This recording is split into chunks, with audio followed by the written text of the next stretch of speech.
Following is a presentation of the Belly Up Sports Media Network.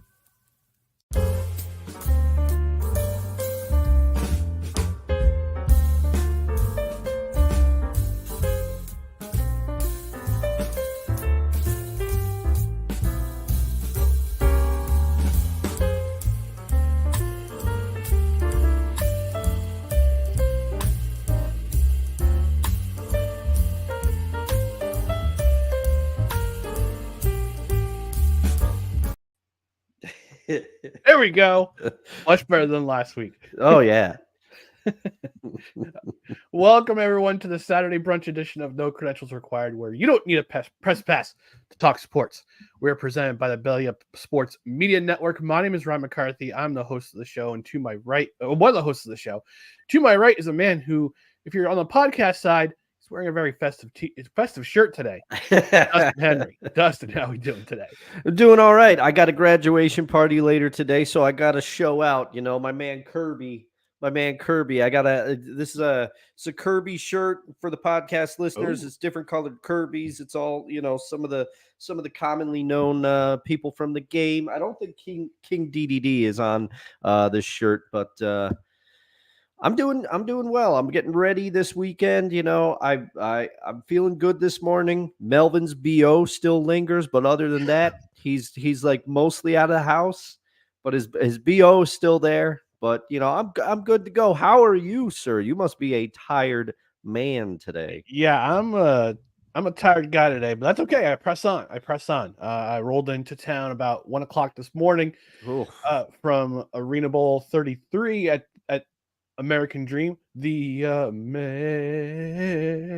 Dream.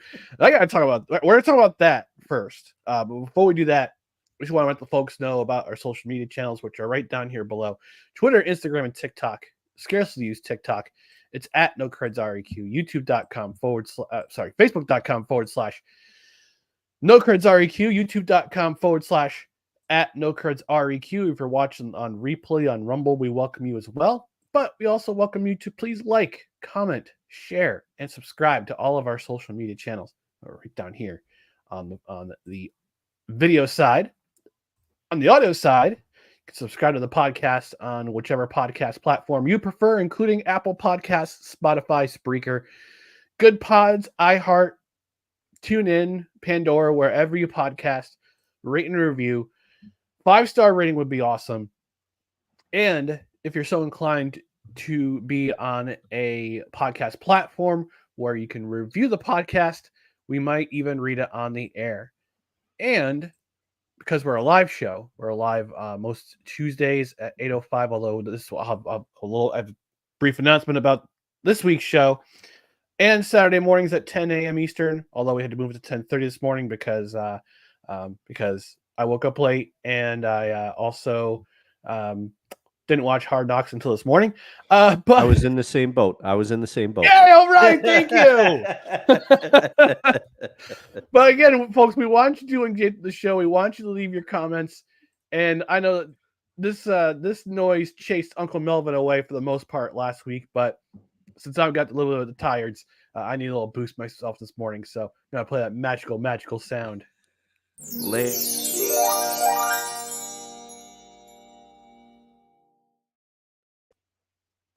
Oh, it's music to my ears, always. Music to my ears, too. All right, we do have a brief announcement about this week's shows.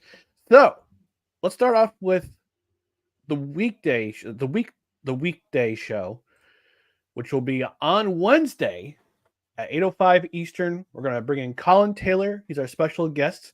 He'll be talking about American Underdog. He was in that movie.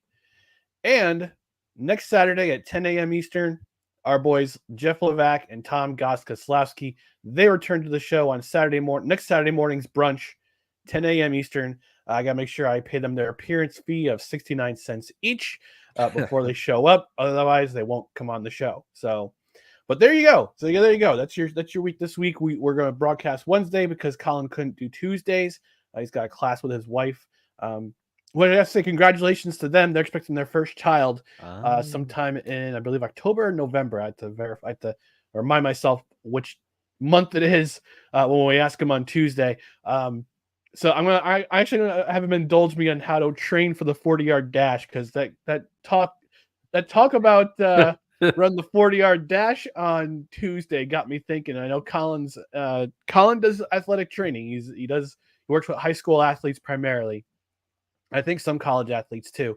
But I got to ask him about training for the 40-yard dash and how he can I can increase my speed in the next year. Other than dropping the weight, other than dropping the lbs. Yeah, I got to drop some lbs myself if I want to improve my 40 time.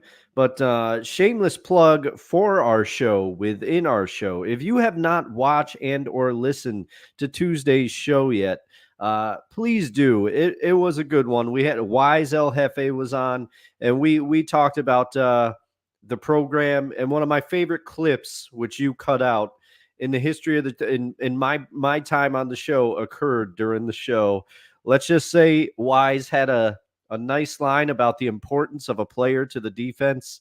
So go back and watch that show. We had a lot of things to say about the program, and it was great having Wise on with us. I actually did produce a short, which I put up on our YouTube channel. I also published it to our Twitter channel as well. Actually, you know what? I'll go ahead and play it right now because it was such a great clip. It was just a little teaser for from this past this Tuesday's No Ticket Required, when we watched the program, and we had some interesting thoughts about this movie. Dustin in particular, but also Wise El Jefe. So I'll go ahead and play that clip. It's uploaded now, so I'll go ahead and play it. Scene where he flushes his pills down the toilet with the needles. My sister walks in. She goes, "You can't flush needles down a toilet." Like, Shannon, it's the 90s. You got to suspend disbelief. It's Hollywood. It's Hollywood in the 90s. No, but to your point too, I mean, he went ballistic during that terrible scene. But yeah, the coaches don't even mention. They're like, oh, she's not going to press charges because her father's a booster. And then, what the hell? I know, it's ridiculous. It's another 90s trope. His little sunshine comes after the football season. Like, baby, I can't have him locked up. He's important to the defense. We're gonna have to clip that. We're gonna have to clip that's the clip. that. That's the clip. No. Actually, I'll forward this to Wise. I'll clip it out. Maybe he's too important to the team. Yeah.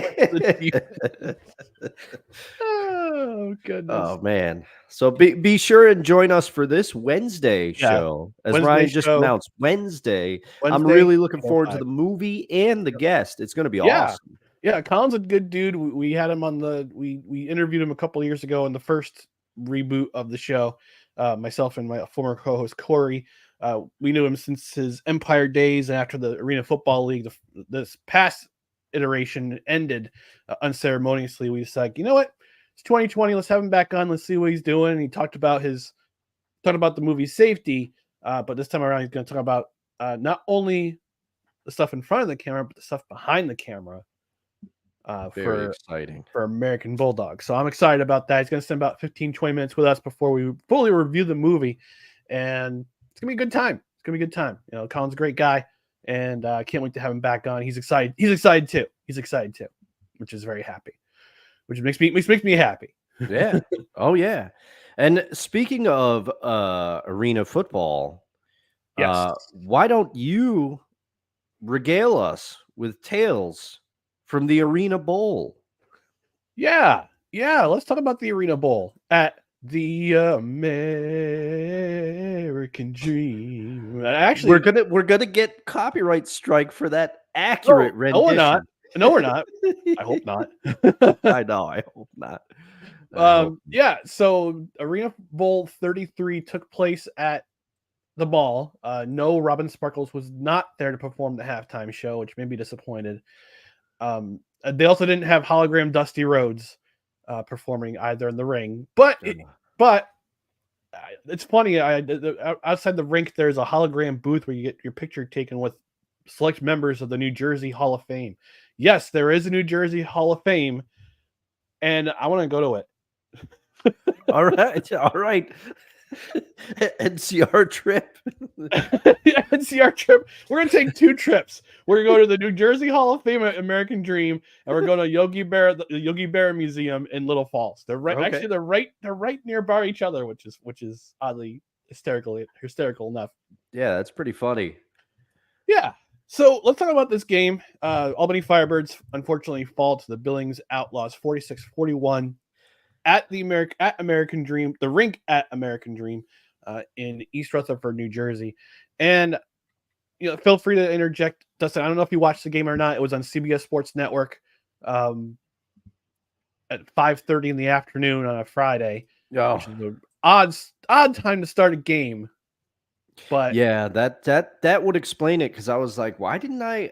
But yeah, I was home from work and cooking dinner and picking up some last minute stuff for the graduation party. So sadly, I missed this one. But the 5:30 start time, that's a little, like, I was still driving home at that point. yeah, I think most people were too. But if you happen to go to the game, you were treated to quite the experience, because it took me a few hours to get. It took me a couple hours to get there. And here's where this place is situated. All right, American Dream is right. American Dream. Like, God, I sound like a hillbilly. American Dream is situated by MetLife Stadium. Okay. And what used to be known as the Continental Airlines Arena. I think it's called Izod Center now. I think it's still called Izod Center, if I'm not mistaken. It's where the New Jersey Devils used to play in New Jersey. Now it's just Meadowlands Arena now. Permanently closed. Oh, that's sad. Okay, so yeah, you drive in this parking lot. There's multiple levels of parking, and where I happen to park, I actually got kind of lucky. I parked in the C lot, which is you just walk in, you get your ticket, you walk in, go up the escalator, couple of turns. There's the rink right there. I could see the nets as soon as I walked in. All right, and I can see they were selling they were selling tickets for as low as $25. Oh, But if you want like VIP treatment, it was $75. So pretty reasonable if you want to get the full immersion experience of an arena bowl. Like if you want to be a VIP, you have to shell out thousands of dollars. You can just shell out $75, and you get VIP. You're up close and personal to the action, which is pretty cool. But in regards to this game, I knew it was going to be a tough game for the Firebirds, because the first time these two teams played about a month and a half ago, about 6 weeks ago, it came down to the last seconds. It came down to a deuce by Billings' kicker to win the game. This time they didn't need that deuce, although the kicker was. The kicking game definitely had an impact on this game, and I'll get to that in a little bit. But here's the thing about having this game at this venue. It was widely panned at first. All right. It's like, oh, you're gonna have your championship game at a mall.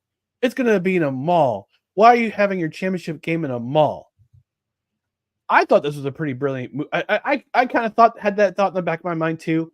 I said, this is weird. Why are you having your championship game in an ice rink in a mall in the middle of New Jersey? It's actually a pretty brilliant move. I'll agree with you. And the people that were slandering it, need I remind them of the power of Tiffany in the malls performing. She was a phenomenon. Yeah. By the way, shout out Tiffany. If you're watching, I'm a big fan of yours. Big fan, Tiffany. Give me a shout. He also got the mint copy of her Playboy issue too. No, just kidding. Oh. I'm just kidding. Dustin's a hustler guy, but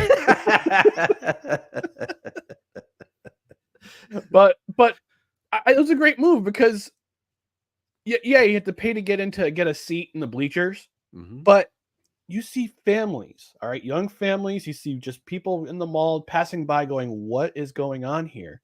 Yeah, and it's a football game. It's a football game, and you're introducing a product to a new audience you could reach out to. Yes, and they're going to stop and watch. This is straight out of. I think this is a brilliant move because this is straight out of the playbook of early WCW right before they took off. When Eric Bischoff first took over, he said, "I wanted to move it to Disney because I knew we could get people in." And it was a guaranteed space. It was a space that we could fill, and we'd expose new people to the product. Because who's gonna walk by that and not stop and watch at least for a little bit? Right. So I mean, I think this is a brilliant move by the league to do this. And you don't have to worry about kicking back concessions to the arena because there's already a food court right there. And yeah, like I said, you got young families walking by.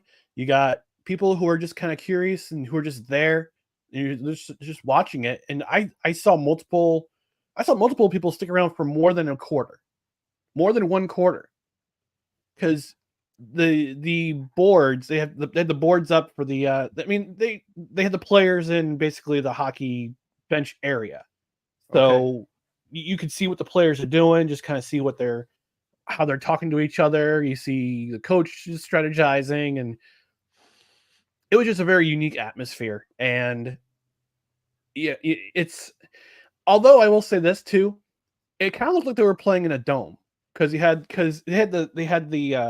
rink is situated right in the middle of the retail center. It's get the skylight. It looked like it kind of reminded me of Lucas Oil Stadium that has a natural light, that has the glass roof, retractable roof.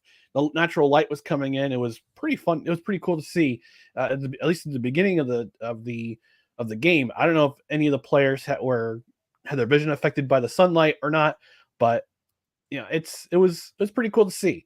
Like I said, unfortunately, the Firebirds wound up losing that game. Billings is a great team. You know, I'm gonna hand it to them. The Billings Outlaws. They come over from Champions Indoor Football, where they have completely different rules. Now you're being absorbed into this new Arena Football League, and you are different set of rules. You're gonna go through a lot of chaos this year. Their owner was actually one of the first ones to be very outspoken about Lee Hutton not showing up, and we talked about this on the program back when the Arena Football League was just starting in April, mid-April. We talked about how there's an absentee commissioner. He's not getting back to any of the owners or players about what's going on, and the Billings owner was one of the first ones to speak out publicly and say, "Listen, I don't like this leadership. We have to change leadership. This league is unstable right now. We did not sign up for this." And you gotta give credit to him. You gotta give credit to the players for keeping going, and you also gotta give credit to the 8 teams that stuck around for the rest of the season. And I'm hoping that there's gonna be a lot of stabilization. I ran into my friend who I met at the last Arena Bowl in Albany, Arena Bowl 32, James Guidry, who was the Players Association, who at the time was the Players, I believe he was the head of the Players Association for the Arena Football League. And I ran into him again, and we just got talking. I won't say too much about what we talked about. Yeah, maybe we'll have to bring him on. We'll have to bring him on and talk about it at another time. Maybe we come back from break, which I'll get to at the end. I'll talk about that at the end. But we just caught up, and we talked about about the league, the future of the league, how they want this league to succeed. I want to succeed too, because I grew up watching Arena Football. I grew up going to Firebirds games, watching it on the Deuce, you know, in my late teens, early 20s. I can remember when we went to out North Carolina in I think it was 2014. Okay. Yeah. That same night, the Arena Bowl was playing. It was Cleveland versus Arizona. Oddly and funny enough, Colin Taylor was a member of the Cleveland Gladiators in that Arena Bowl. It's probably a game he'll want to forget because Arizona absolutely destroyed Cleveland that night. But I think this league can succeed. And I think the fact that they had it in a mall, which widely panned, people are poo pooing it. It's like, oh, it's in a mall. Your league is a joke. You're the joke. Yeah. Give it a chance. Come on. Yeah, let it pan out. Let it see what happens. Jeff Fisher steps in there. Hopefully, he's bringing stabilization to the leadership already. I saw him. He was looking very business casual. Okay. Very business casual. No cash. No tie. Biz Kaz. Very biz Kaz. Biz Kaz Jeff. But he's already. I can remember on this show when he released his first statement as commissioner. I said that was already more than Lee Hutton had done as commissioner, like his first statement. So hopefully he continues to bring a stabilizing presence to the league and they continue to expand. And I mean, I saw you posted a picture on some of your social media accounts, and I saw the picture. It looked pretty cool in there. So I'm not, like you're saying, give it a chance. And Flea Hutton is gone. That's what he does the best. That's right. We've nicknamed him that on the show. And Commissioner Fisher, he's going to get it done. Now, have I thrown shade his way and called him Mr. 8-8 and also panned him for his stance on Jared Goff? I have. Mm-hmm. But as commissioner of the Arena Football League, I think he's going to do a good job. He knows he's a football mind. He's a football dude. Yeah, I posted the picture on my personal Facebook page on Twitter. I captioned it this way: me, hey babe, me and the boys are going to the mall. Her, what's playing at the mall? Me, you wouldn't believe me if I told you. Nah, it's a cool idea. They're trying to figure out new ways to get exposure. They're trying to, and also, the mall probably would love to have them back, because it brought business to the food court at the mall and it was an attraction.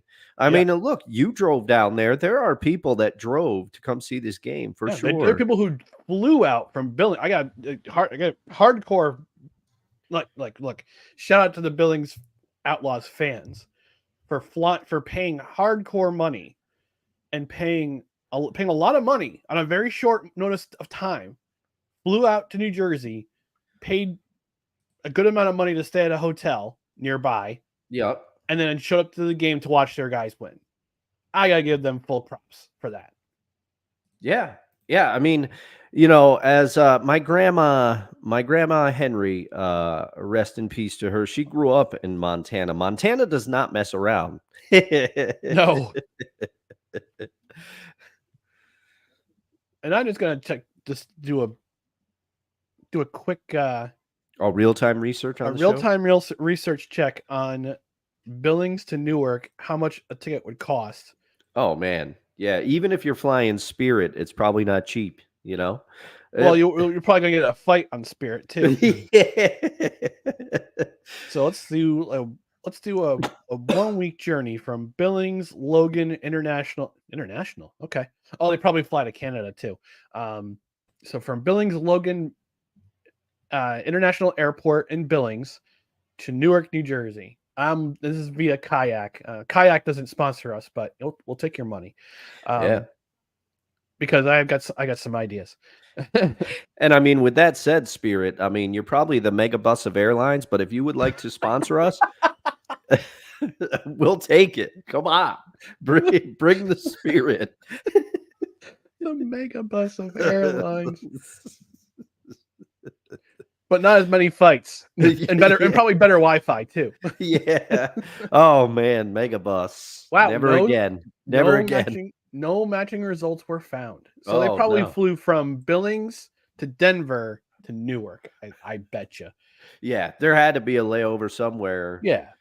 But I gotta give credit to them too. I gotta give credit to the Billings fans. They showed up. I mean, there weren't a whole lot of them. I'd probably say out of the people who paid, I'd probably say about 85% of them were Firebirds fans, because it's only about 2 hour and 40 plus 2.5 hour, 2 minutes 45 tops. Yeah. From Albany to American Dream. And they can just do a quick turn and burn like I did yesterday. Yeah.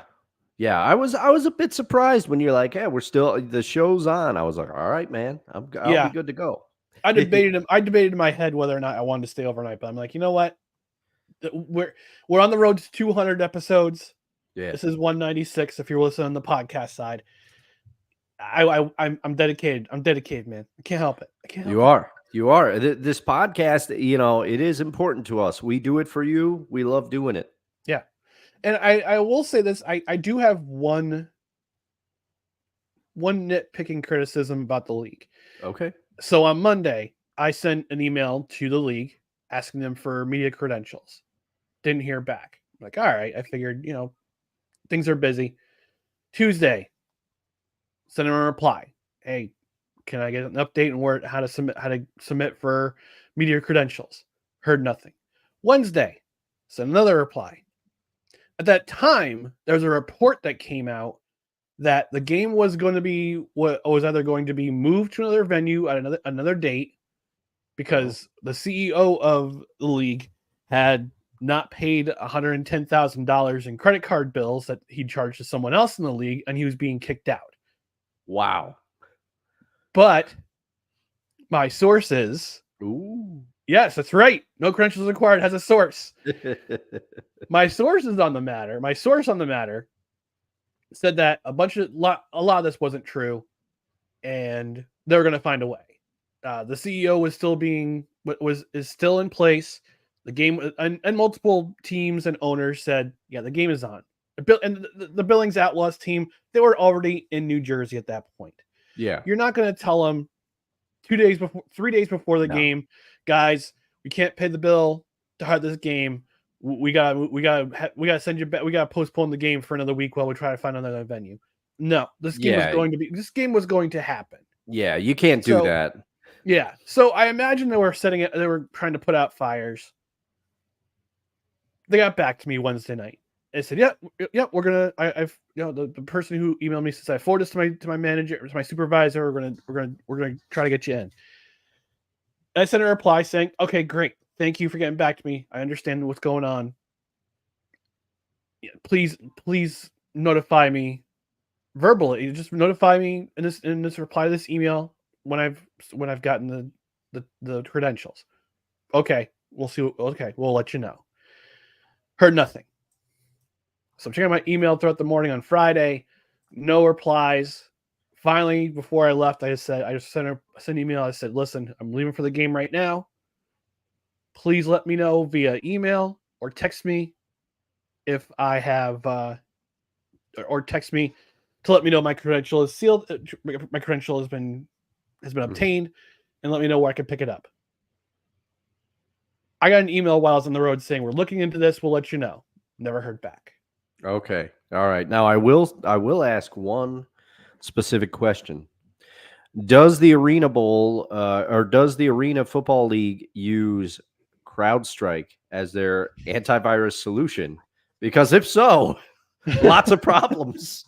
Lots of problems. Their email, they might have had trouble getting that email out. I'm going to say no. But that's my one little criticism is like, listen, if you're going to have media outlets, whether it be, and I don't know if it's because I work for Belly Up Sports. Like, I don't know if we have if we have a bad reputation. I don't think we do. No, I don't think we do. If I'm gonna cover an event, I'm gonna cover an event. Yeah. I'm either going to write about it or I'm gonna post videos or pictures or I'm gonna talk about it in the podcast. So I'm legit. All right. But you can't just give media credential passes to the big conglomerate networks like a CBS or an ABC or an NBC. And I saw there were local affiliates there, so I knew some of the guys and gals who were covering the event, who were from the local news stations. Of course, they're going to go cover it. It's the Albany Firebirds. Of course, you're going to cover it. But if you want your league to grow, you have to open up to everyone else, because I'm basically doing pre-promotion for you. Like I'm talking about the game now. I'm basically doing free promotion for your league. I've been defending your league since this whole mess started. Y'all have been putting out fires for for basically the entire season.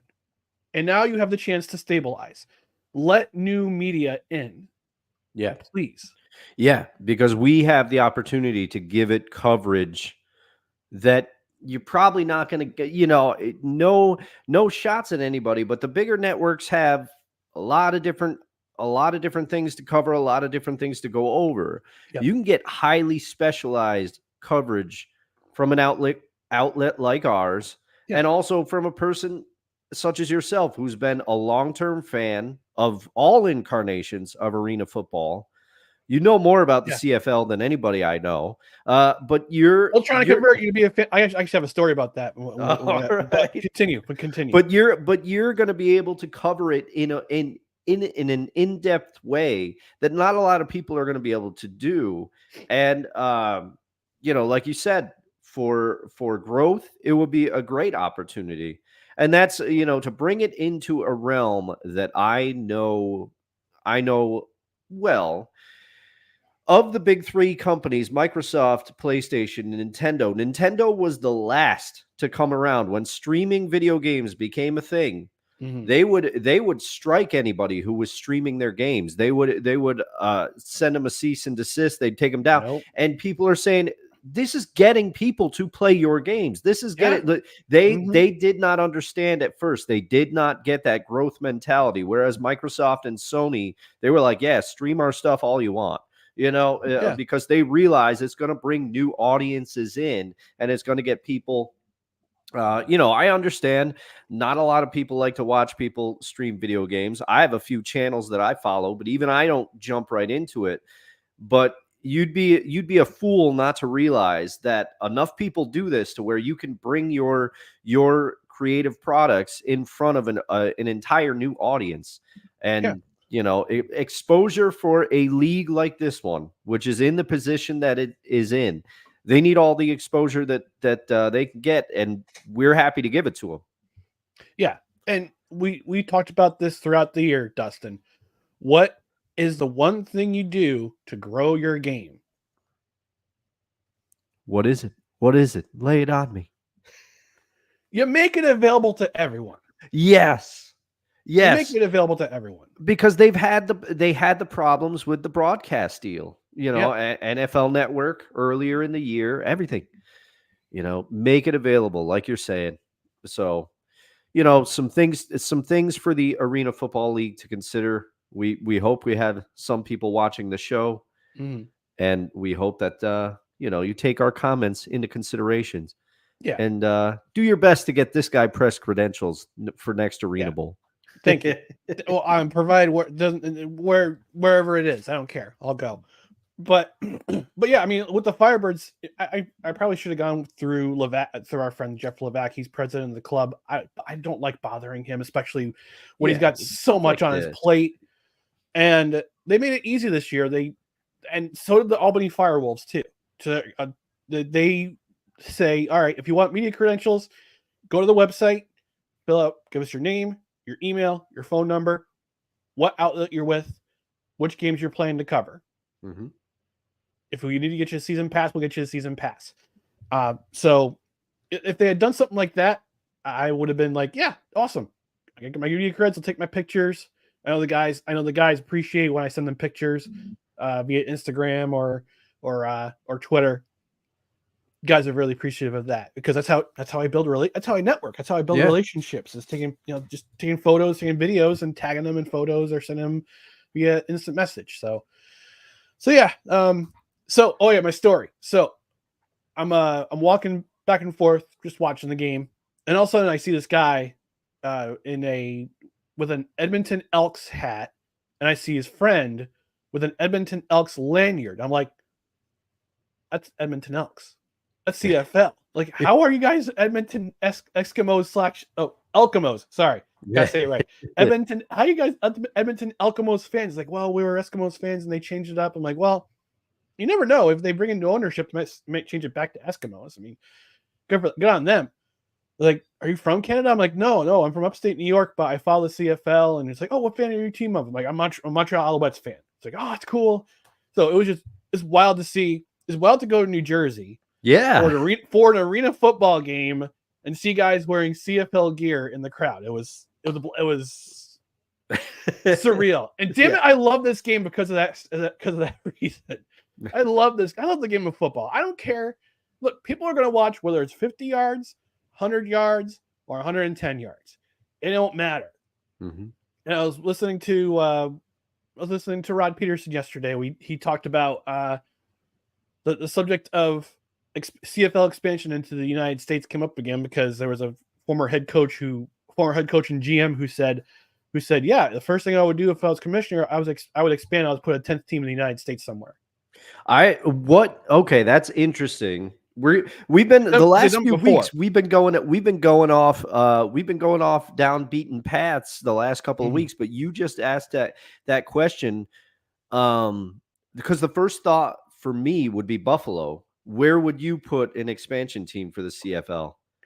I would put it somewhere that did not have an NFL or college football or a Division I college football stadium, because once they'll get the crowds in July and August, but when September hits and their teams are playing in the NFL or college football, those crowds are going to be gone. Yeah, that would be a problem, because how much of the CFL season overlaps? I'm trying to remember.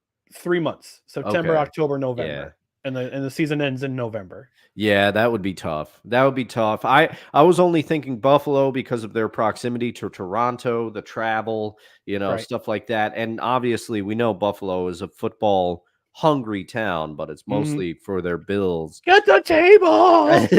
But I'm trying to think of some other ones, because then I was like, oh, you could Michigan, the border's close, but the problem is they have all the Detroit teams, and they have like the Red Wings, they have the Lions. I don't know. That would be something, but I'll give you a chance to marinate on that. Yeah, we'll talk about that another time. Maybe we'll have to get somebody who knows a thing or two about CFL when we come back in late August. So, or perhaps a 10 good minutes or something. Or perhaps a 10 good minutes. We'll see. See. Yeah. All right. We're going to take a quick commercial break. We've got one comment in the comment section. Our brother Josiah checking in saying, hi, gentlemen. Good morning, sir. Good morning, Josiah. We're going to take our commercial break. We got to fly through the next 20 minutes or so. When we come back, Hard Knocks episode 3. When we come back, you are tuned in to No Credentials Required. Where is that commercial? There it is. This episode of No Credentials Required is brought to you by Invader Coffee. For the coffee lover who wants good, quality coffee with no bullshit and no filler, Invader Coffee is an ultra-premium, veteran-owned coffee company proudly delivering only the best coffee your hard-earned money can buy. They aim to only serve the highest quality, organic, air-roasted coffee beans sourced from free trade farms all over the world. They keep things simple. The best coffee at an affordable price in order to provide you with the value you deserve for your morning boost. 100% fair trade, 100% organic coffee beans, 100% air roasted, 100% money back guarantee. Visit invadercoffee.com, enter promo code BELLYUP at checkout, and receive 15% off your order. That's right, folks. It's back. Back in my mug. I'm so happy. I got the Don't California My Texas blend. It's delightful. That's I took last of my OG blend, and I made a cold brew this past week, so that was pretty delightful. But yeah, Invader Coffee, great coffee at a pretty decent. I wouldn't say it's a less than premium price, because you're gonna pay a little more for shipping.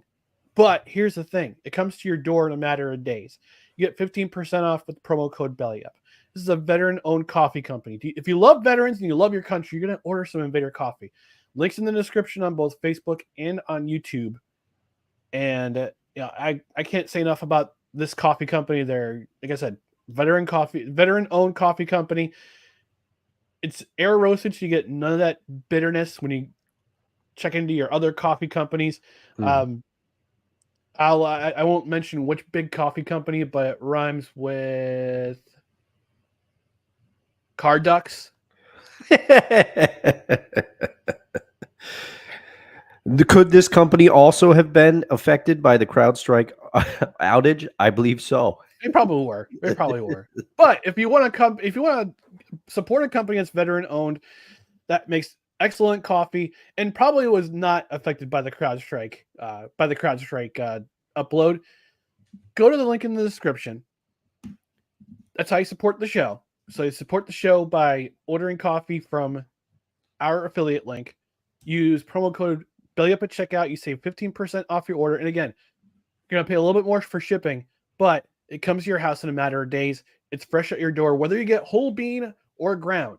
I get the whole bean because I like to grind the beans myself and put it in a French press, which is this fresh press.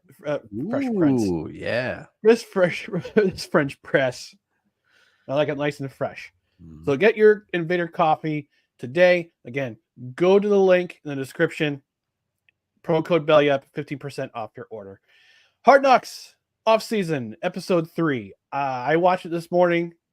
Dustin, I think you watched it. You said you mentioned you watched it this morning as well. Yes. I have some thoughts, and one of them is a very worrying thought. But I want to get what you thought about this episode.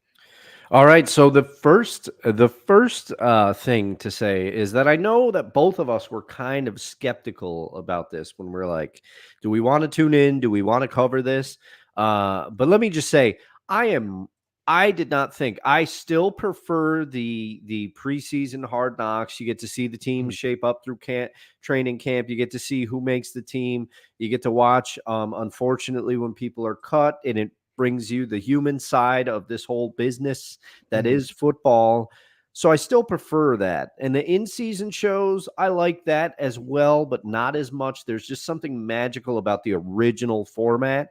But this, I'm riveted in a completely different way just to be in on these conversations. Nice to know the Giants use Windows 10. How about you upgrade that computer to Windows 11, Joe Shane? I've seen it.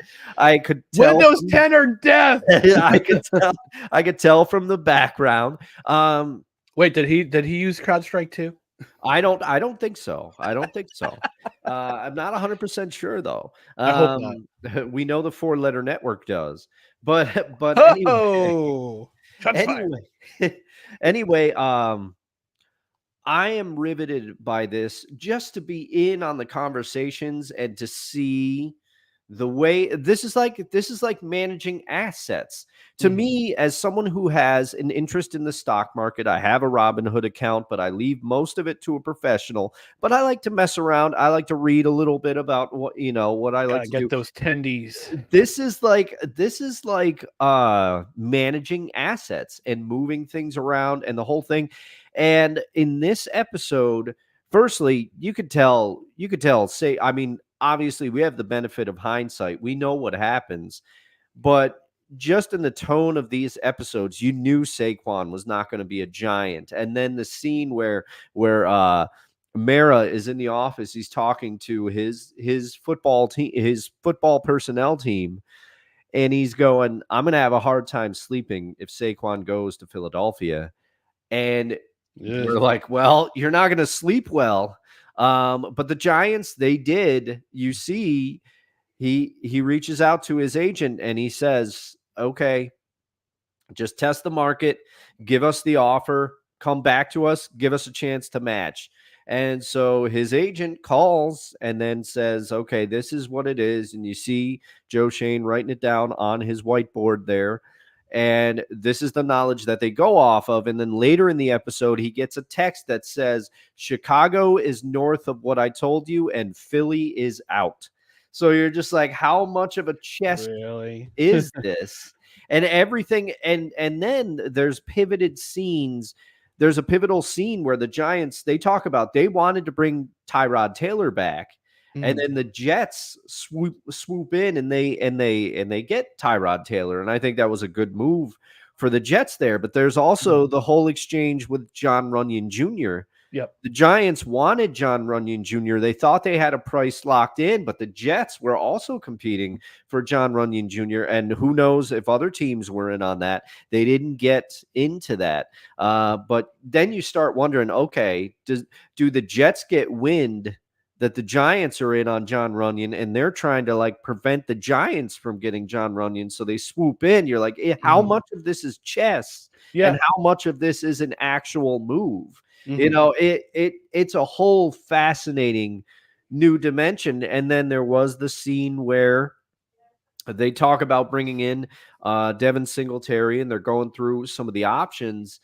And then there was the scene where John Mara, he goes in there and he says, you can see him talking to Joe Shane, and Joe Shane kind of has to justify why they didn't go further up on Tyrod. I think it was specifically Tyrod. He said the price just got too high, and with the other assets we're trying to get, we didn't want to go north of that. And John Mara says, okay, I understand, and he leaves. Now, who knows? This show is edited. It is not the full thing, so it's edited for TV. It's edited for effect.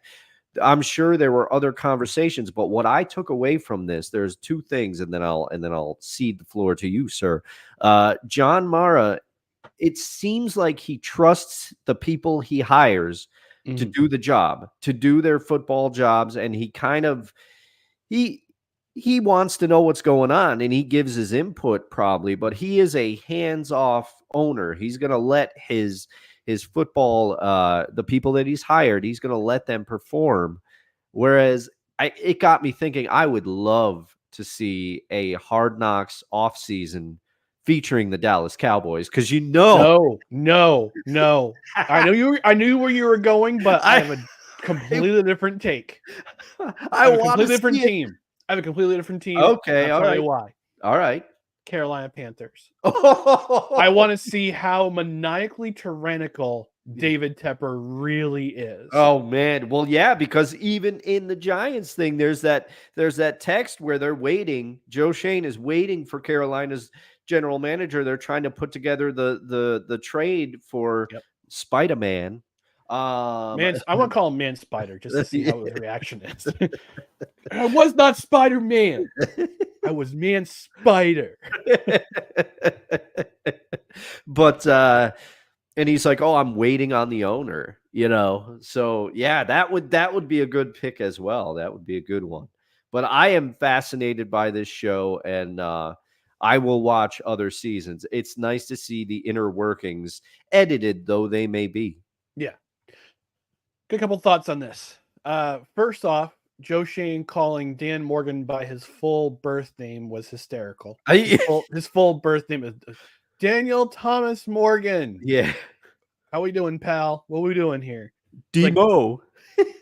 Like, are you in trouble? Is he in trouble? It's like, did his mom and dad call him? Like, did he get in trouble for stuffing a peanut butter and jelly sandwich in the VCR again? I mean, what was the reason for the full name? So that was pretty funny.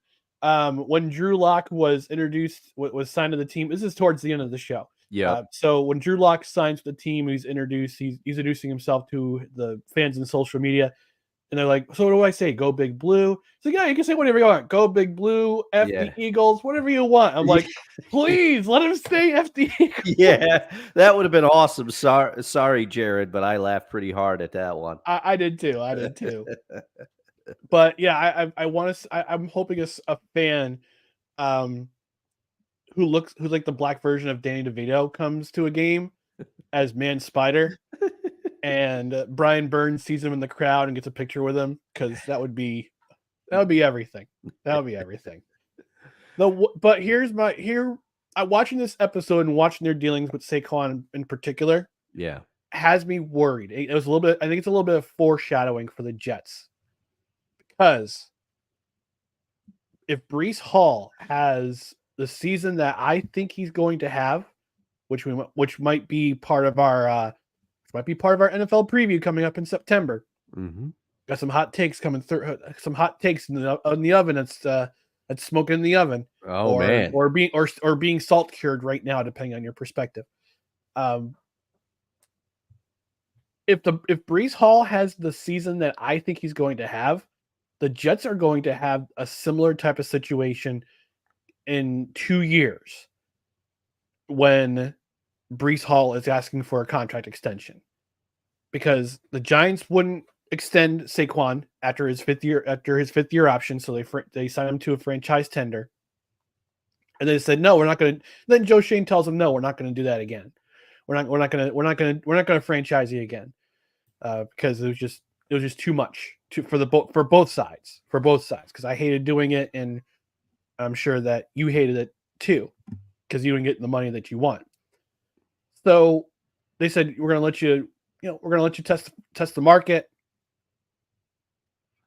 John Mara says, I would have a sleepless night if he signs with the Eagles. There's your foreshadowing ahead. Yeah. This would be like Joe Douglas and Woody Johnson talking in their room in Joe Douglas's office in Florham Park. And Woody Johnson saying, I would have a very sleepless night if Breece Hall signs with the Patriots. Puh, the Patriots. Yeah. Yeah. I think this is a foreshadowing moment. This makes me a little bit worried as a Jets fan, especially if Breece Hall has the season I think he's going to have this year, and the Jets go to the playoffs, or even go further, go to the Super Bowl, and win with a guy like Breece Hall in the backfield. It's gonna drive up his price much, much more, and I think that's the biggest reason why they drafted Isaiah Davis in the the fourth round of this year's draft out of Wisconsin. I think this is his name, Isaiah Davis. Let me double check. But anyway, real-time research. Folks.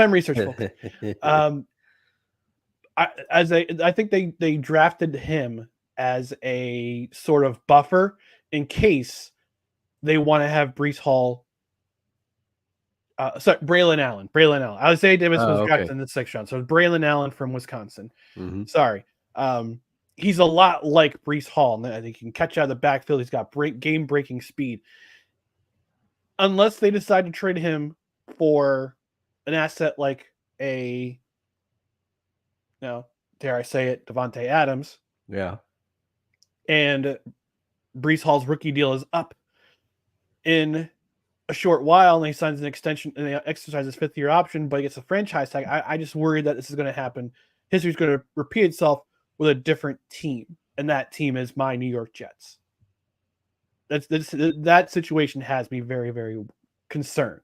Not worried, just a tinge of concern.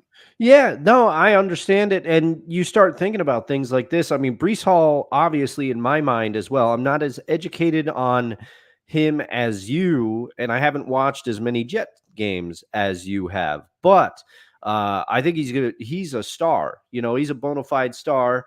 I would put Kenneth Walker III.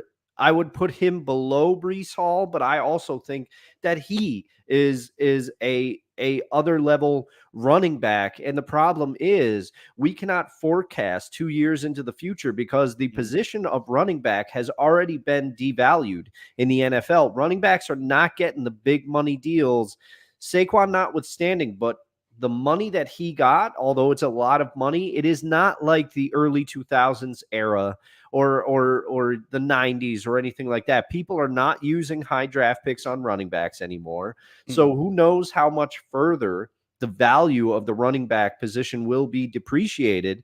So you cut to 2 years down the road, and no matter what Breece does, the Jets may say, we have needs elsewhere. And right. I will say props to Joe Shane for sticking to his guns and prioritizing the offensive line, because I believe the offensive line is a cornerstone of any football team. You need to build around the offensive line. Yep. I mean, look at those. All you need to do is go back. Mike Holmgren didn't do everything right as during his tenure as GM/head coach of the Seahawks. But one of the best things he did was draft Walter Jones, because Walter Jones ended up being a cornerstone left tackle for the Seahawks.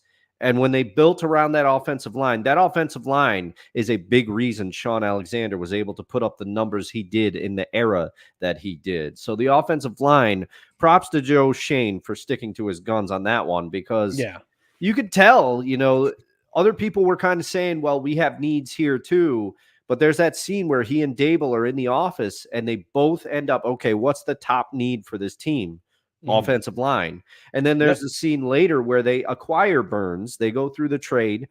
But before they finalize the trade, Joe Shane brings the defensive coordinator. Is it Shane Douglas? Or no, who That's a wrestler. From the Titans, the defensive coordinator. I don't know why his name. I'm doing the real-time research now. Hang on, just but they bring keep cooking. They bring him in and they say, look, if we do this, this is all you're going to get. Like, what can you do? Shane Bowen. Okay, Shane Bowen. My apologies. They bring in the educator Shane, Shane Douglas, and they basically say they say, look, if we do this, this is all you're going to get. Like, this is what we can do. Yeah. What can you do with the other players? And Shane Bowen basically says, I'm fine with that. I think Brian Burns is a great player. I think we'll be able to do a lot with the existing resources paired with him, pairing him with Dexter, et cetera, et cetera. Yep. So, props to them. Joe Shane has made some mistakes, to be sure. You've pointed them out. And you pointed out that he put himself in this situation to some degree. Yep. But you can't fault him for trying to prioritize the offensive line. No, I don't blame him either. I totally give full props to Joe Shane for that matter, because this is the NFL now. This is the NFL. If you prioritize a certain position, it's going to hurt in other places, and you have to make up for that, whether it be in the draft or looking for veteran players who are a little bit older but still have that kind of game that you could work around their weaknesses or work around their strengths and try to not so much hinder their weaknesses, but just work on their weaknesses a little bit more. And yeah, I mean, the Jets did the same thing with the offensive line. They signed Tyron Smith. They signed John Simpson. Rumor has it that David Bakhtiari is going to join anytime soon, but we've heard that rumor for the last 6 months. So he's a beer chugging world champion. That's true. And Aaron Rodgers, love him to death, but he's a sipper. All right, so that's going to end our Hard Knocks offseason reaction to season episode 3. Now we're going to do next. We're going to do a quick installment of the list. You just made the list. Oh my gosh. And we'll save our Rob Manfred comment about robot empires and probably for Wednesday's program after we review American Underdog, because Rob Manfred just likes to. He must love waffles, man. He just loves waffles because he waffles back and forth about these topics. I swear. But we're gonna talk about our 5 sports bucket list destinations. Now, it could be either attending as a fan or covering it. Because, like, for me, I've got this vision in mind to cover not only hopefully get us to the Super Bowl for Radio Road, Dustin, as per our conversation with Gaz a few weeks ago. On the podcast, which is audio only. Check it out on the podcast side. I also want to cover the Grey Cup in November. Okay, that'll be fun. That'll be kind of fun to do. It's in Vancouver this year, so I'm doing some pricing out. I'm going to try to find a way to do some fundraising for that. So I can get myself a roadcaster. Maybe have some people. They do a live stream from there. But that's a thing to do for another day.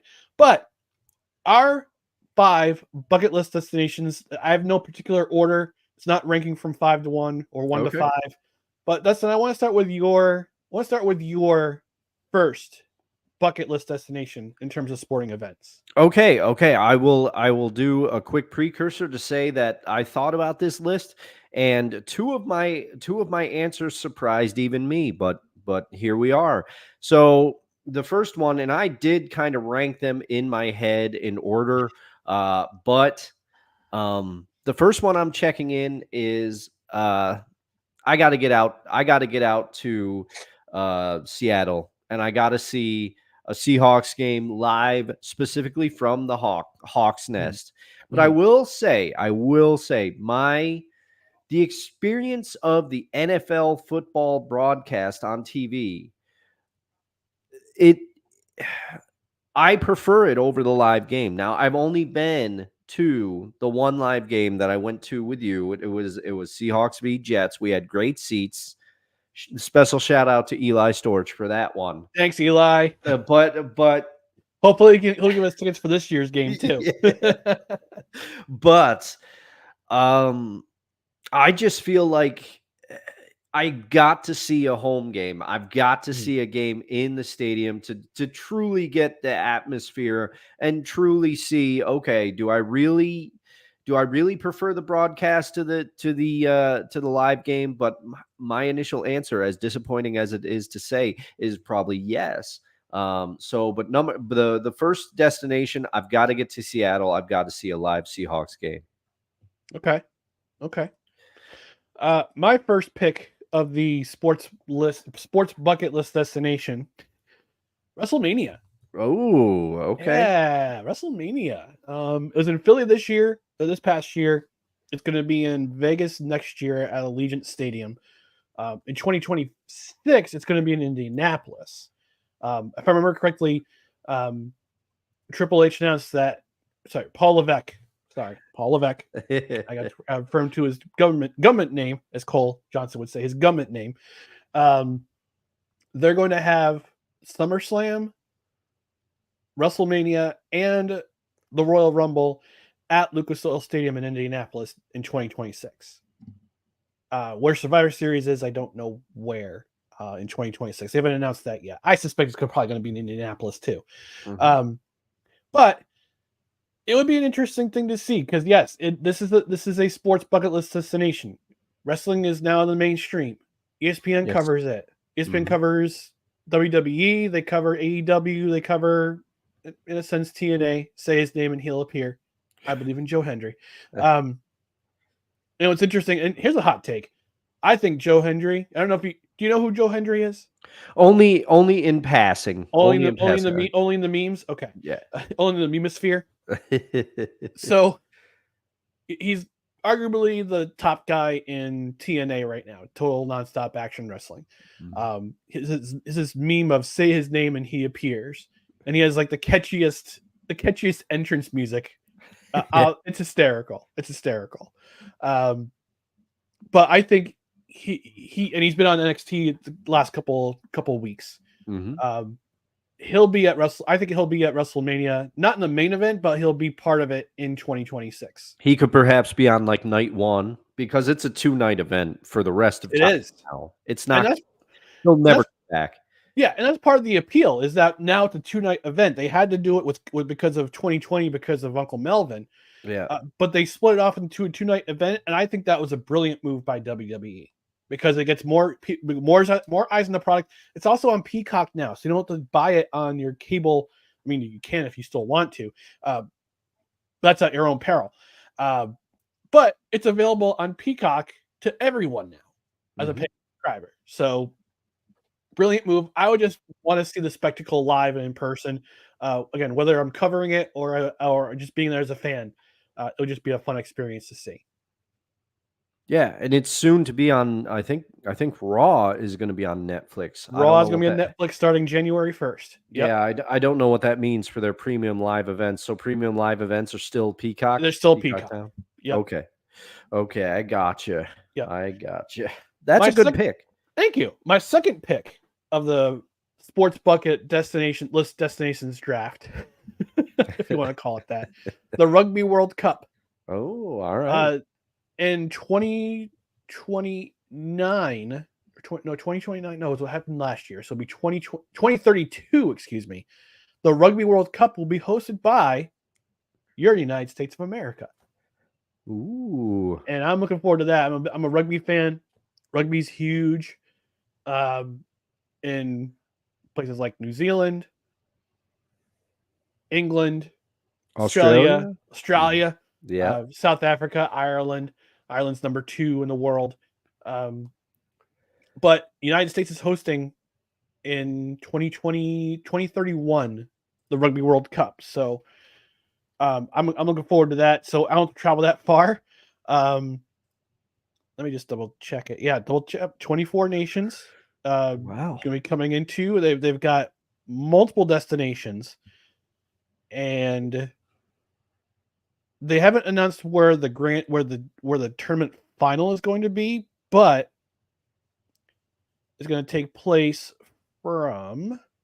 Actually, they haven't announced. Oh, it's technically from September to October 2031, and there are how many cities? Seattle, San Francisco. Yeah, there are a number of cities. 25 cities have been shortlisted to host events. Okay. So, and one of them is New York. So you could see a game at MetLife Stadium. I know they had a United States versus New Zealand at Soldier Field a few years back, and of course, New Zealand absolutely destroyed the United States because rugby. But it would be a fun event to cover because, like I said, I love rugby. I played rugby. It's a fun sport to watch. And rugby is growing. Rugby is growing in the United States. Part of it is their sevens program, which is usually top ranked. USA Rugby has had their share of problems internally, which led to, I believe, a bankruptcy a few years ago, and they didn't make the World Cup last World Cup tournament. So they're going to be going for 2027, which I believe is in the Southern Hemisphere that time around. But yeah, Rugby World Cup, coming to the United States in 2031. I'm excited. I'm hoping to cover that event or just be there as a fan. Yeah, it's very cool. Very cool. See, I feel bad because I feel like your picks are more, they're more exciting. My picks are kind of, like. But they're your list, Dustin. Yes. List. It's all subjective. It's all subjective. But like I said, there's still two picks that are going to surprise me. With that, I am going into my second list pick, and this one has been on multiple lists in multiple forms. I want to go out to San Diego, watch a game at Petco Park. It just looks really cool. Cool venue. And I've heard a lot of good things about it. I'd love to get out there, check out a game, and maybe make a trip of it. See, that's where some of my lists have come from is, Seattle, obviously, I'm going to stop by the Crocodile. I'm going to stop by the Experience Music Project. I'm going to go to the Pike Place Market. I'm going to go, I'm going to go to the Sound, they're just, so you're gonna all of Kurt Cobain's haunts. Oh yeah, I'm gonna go up to Aberdeen. No, maybe flip out to Montesano. No, I'm joking. But that's part of it. Is I would probably center a trip around some of these things. So Petco Park, definitely a destination that I want to check out and I want to do before it all ends. This is bucket list items. So not to get more morbid, but that's something I want to do before it ends. And with that, I cede it over to you. Oh, no. This is a snake draft. Snake. Okay. So now I go first. That's right. You go next. All right. So now my next pick, I'm throwing it out there. I'd like to go to either Wimbledon or the US Open.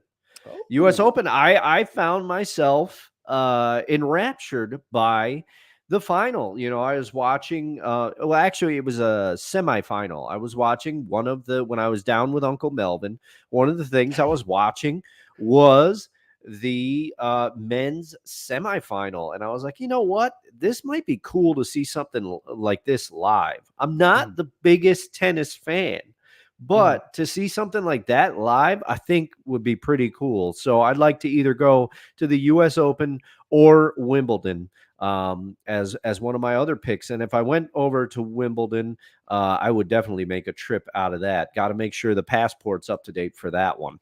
Yeah. So be very cool. Yeah, that would be very cool. So my next destination, either as an event or just as a place to go, I'm going to see a baseball games in Japan. Oh, okay. All right. Because I want to get the full immersion of the Japanese baseball experience. And part of the inspiration is watching Mr. Baseball. Checking out history of the from a YouTube channel called Gaijin Baseball. It gives a history of all the teams that are currently playing in Major League in the NPB. I would want to see a game in Japan. Like I don't care which stadium. It could be in Hiroshima. It could be in Hiroshima. It could be in Sapporo, in Hokkaido, which is the most northern province of Japan. It could be in Osaka, which is where they like to party. Yeah. Or it could be in Tokyo, which is a busy place. I know there's a website out there. I'm trying to remember what it's called. They do like a 2-week tour through Japan. Oh, like nice. They'll start in either Hiroshima or Hokkaido, and while they work their way down either north or south, depending on the time of year. Mhm. But you get to take the bullet trains through different destinations. You go to all the different ballparks in a 2-week span. You go to all the ballparks to see the game. You get to go do your own thing, do your own tour. But they pay for, but you don't pay for airfare, but you pay for the ticket to the game. You believe you pay your own food. You get your own food. Uh-huh. Because I'm a bit of a foodie, so I Oh, want to yeah. experience Japanese culture, Japanese food in Japan. So we get the Americanized version here, but that's a whole different story. Yeah, I would just because with American baseball is a lot different than Japanese baseball. Japanese baseball, you get it's kind of like going to a hockey game in Europe, because that's nuts too. Yeah. That's kind of crazy too. Like make people making noise in the crowd. They do chants. They do songs for each batter. The baseball players are kind of treated like little gods. So, if they win, they're great. If they lose, they're well, you're God. My God didn't serve me this time around. But no, it would just be an awesome experience just to see a baseball game in Japan. And I've got a goal in mind to go to Japan in the next couple of years myself. Now, I'm learning Japanese on Duolingo right now. Yeah. It's tough. It's tough language. Let's just Oh, put it yeah. that way. Yeah. Tough alphabet, tough everything. You gotta, yeah. Yeah. It's a lot of symbols in that alphabet. That's for or that language. That's for sure. That's for sure. All right. So I've got WrestleMania. Yep. I've got The Rugby World rugby. Cup. Yep. I got baseball in Japan. Next experience or destination? I would want to see the Superdome. Oh, nice. Not so much for Super Bowl or for like the NCAA tournament, but just to go to a Saints game and go to that stadium. Period. Uh-huh. Because it's one of the most iconic. It's the most iconic covered stadium in the world. Mm-hmm. In the world, period. Because it's one of the first dome stadiums the NFL ever had. It's one of the first dome superstructures for a sporting experience, period. And to see to just experience the history itself, all the Super Bowls they've had, the Final Fours, Michael Jordan, that shot, 1982 NCAA national championship. That's where he won the game for University of North Carolina. All the stuff that happened with Hurricane Katrina. I'm pretty sure they have some sort of memorial or some sort of a museum experience, museum or some sort of like a mural telling the tale of how the city came back from the brink. I mean, remember 2005, the Saints had to play at LSU Stadium. Yes. And the Monday night opener in 2006 was at the Superdome. Yep. Between the Saints and the Falcons. And you remember that blocked punt by Steve Gleason. Yes, there's a statue of that at the stadium as well. Yeah. Yep. Whereas with everything else surrounding Steve Gleason and everything he's done since his diagnosis and the starting of the Gleason Foundation and everything that he has done and persevered, that brings a whole other level to it as well. Yeah. So that's number 4 for me. Dustin, what's number 4 and 5 for you? Okay, number 4. So this one I kind of mulled over because I originally had something else here. But I've decided that it's already been covered on another iteration of the list. It was another baseball stadium, Wrigley Field. I still very much want to go there because I feel the same way you do. It's a piece of history, It's been around forever. I want to experience the Ivy. I want to drink an old style in the stands there. And I want to do a bunch of stuff in the city of Chicago. Chicago is supposed to be a major food destination. Yeah, it is. I am also a foodie, but with that being said, go back and watch our episode on the list of the baseball stadiums we'd like to go to, because I already covered that there. My pick, which just came into my head now, I'm going to Germany and I'm going to check out some Bundesliga soccer. Ooh. But there's ulterior motives. I want to go during like some sort of like Oktoberfest celebration or something like that. Hit up an authentic German beer garden. So as with everything, it's, you know, there's motivations, and I've never been to Berlin, but I've heard that it is quite a mix between the modern architecture and also, you know, the historical feel. It's got a nice mix of both. So I'd very much like to check that out. Yeah, Oktoberfest typically runs from mid-September through early October. So you have a good chance of going to the beer gardens in October at Oktoberfest and checking out a Bundesliga match. So those chances are very, very good. Yeah, there's motivations. I put it together. That's why. Do you have a particular team that you want to see? Do you want to see Borussia Dortmund, Bayern Munich, Schalke 04?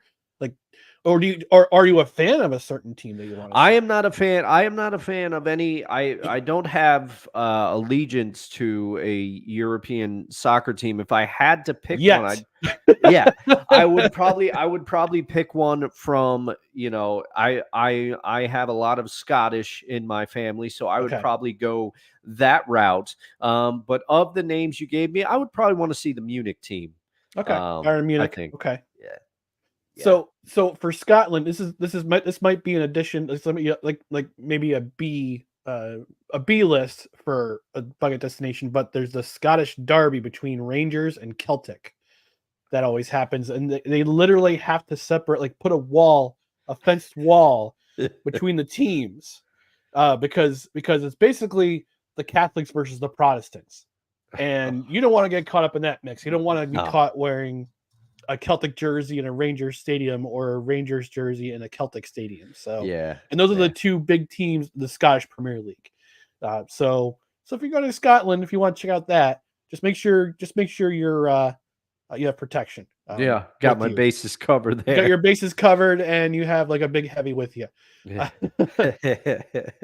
And last but not least, my fifth pick is the Masters. The Masters, I would like, even though I'm not a huge golf fan by any means, I just want to be there for the atmosphere. It's the big, you know, it's one of the big tournaments. Everybody knows the Masters. And I've heard that the atmosphere is just something special. So I'd like to be very much check that out at some point. And, you know, I think I would enjoy it. Just again, the significance of that event. But so my very last sports bucket list destination, and this is going to sound very odd, but roll with me here. Okay, I'm a big CFL fan. Starting in mid-August, I'll be the CFL correspondent for Total Football Talk with our friends Drew Willie and Cole Johnson. So I'll be acting as kind of their primary correspondent in terms of analysis and whatnot. But I want to go to a game in Regina, Saskatchewan. Oh, okay. And I consider the Saskatchewan Roughriders my fellow football brothers in green, because I'm a New York Jets fan. As you know, if you listen to the commercial that Cole put together, I give my reasoning for becoming a New York Jets fan. It's very odd, very interesting reason. But I would want to go see a game because there's so much. The CFL has just so much history that I wouldn't say rivals the NFL, but it's very similar to the NFL. And in Saskatchewan, football is huge. Yeah. Their primary rivalry is in college football, which is U Sports up in Canada. The University of Regina, the Rams, and the University of Saskatchewan, the Huskies. Like the two biggest rivals in Canada West football. I believe the Saskatchewan Huskies won the national championship a couple of years ago. So I would want to go see a game. I was actually listening to yesterday's Banjo Bowl between the Rough Riders and the Winnipeg Blue Bombers yesterday. There's a funny history about the Banjo Bowl. I won't go into it in this podcast, but maybe the next podcast we'll do a deep dive into the CFL. Another podcast we'll do a deep dive in the CFL and their rivalries. But yeah, it would be an interesting. I think I would have a lot of fun because from what I understand, it's prairie country. They don't have. It's called the rectangle of Canada. It's as Rod Pearson called it, the Bermuda Triangle, because you got on one side to the east you've got the Winnipeg Jets. You got the Winnipeg Jets. And to the west you've got the Calgary Flames and your Edmonton Oilers. But I was like, well, what's in Regina? What's out there? I'm like, football. I want to go to a football game at Mosaic Stadium, and that's one of my bucket list items. Because I've been to two Grey Cups already as a fan. Went in 2001 in Montreal, and I went in 2004 in Ottawa. Okay. Well, like I said, I got this crazy dream, this vision of going to Vancouver this year in November and covering the Grey Cup in Vancouver. And hopefully, if I play my cards right, say my prayers, take my vitamins, train, brother,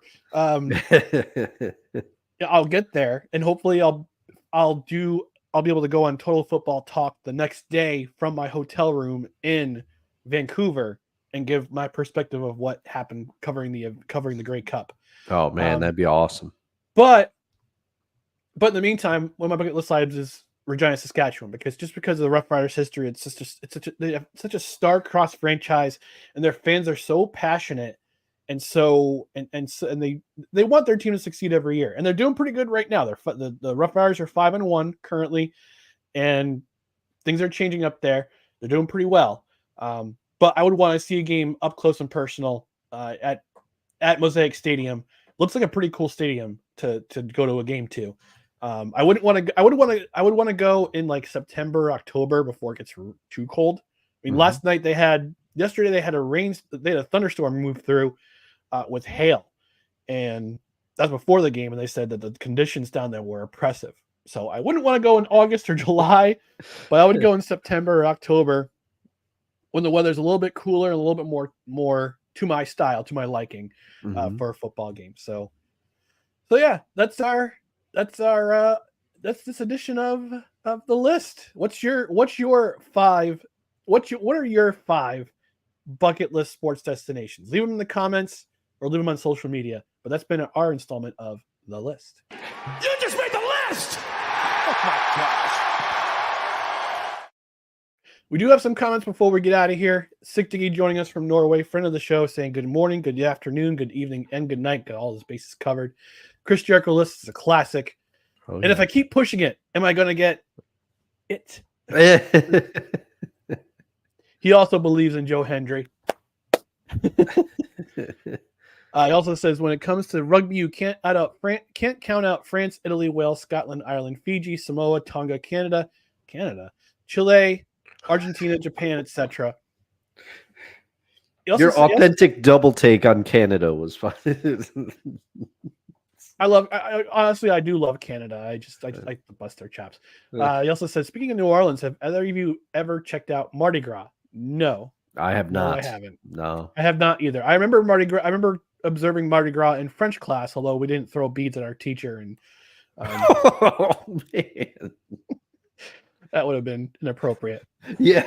The German league is called the Bundesliga. Yep, we covered that. Yeah. The derby between Celtic and Rangers is called the Old Firm. I was trying to remember what it's called, but it's called the Old Firm. Yep, Celtic, Scottish, Irish Catholic, Rangers, Scottish Presbyterian Protestant. Covered that too. Yeah.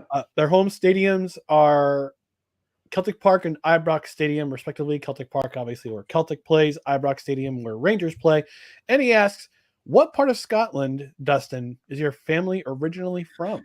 Okay, so I don't know this off the top of my head, but my dad did put together a family tree some years ago. So I do have some of the documentation, and I will try to go back and see if he's got that in there so that I can get back to you, maybe via the Discord on that one.